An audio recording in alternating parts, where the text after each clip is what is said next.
So the entry list for Roland Garros has just come out for the ladies, and it's very interesting to see who is sort of like the, I guess, unseeded players at this point. Of course, the seeds don't come out, or they don't get set until the week before the French Open. Let's go see who actually made the list, because some very interesting names have made the list.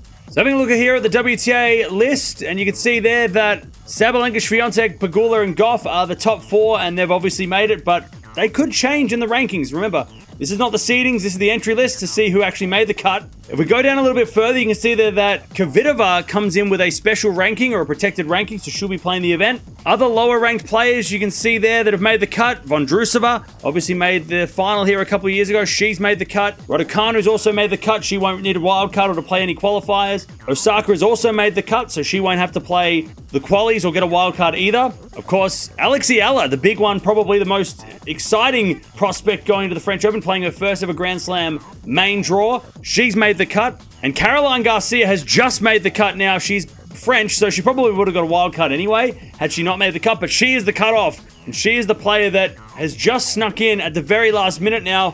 Whether or not that helps her in the draw, we'll find out when the draw comes out in a few weeks' time, but that is the entry list for the ladies, and it's very interesting to see some big names there that are going to be in the tournament without requiring a wild card. So there it is. No surprise there that the big names have made that list, but there's a lot of players that over the last couple of months, or at least the last couple of slams, have either needed wild cards, played the qualies, or needed protected rankings to get through. But this time around, Eala gets through without having to play any qualifiers, which is good for her because she's never played a main draw of a slam. She's played a lot of qualies, but not a main draw.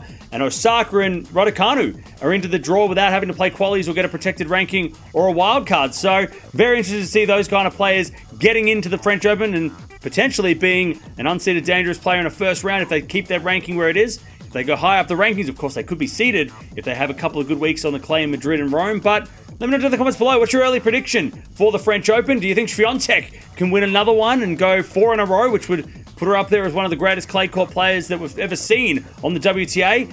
Or do you think it's going to be someone else? Maybe Sabalenka can win her first one. Maybe it's going to be someone lower in the rankings that could maybe surprise and do something crazy at Roland Garros. But there it is. That is the entry list for Roland Garros, and it's going to start in 6 weeks' time.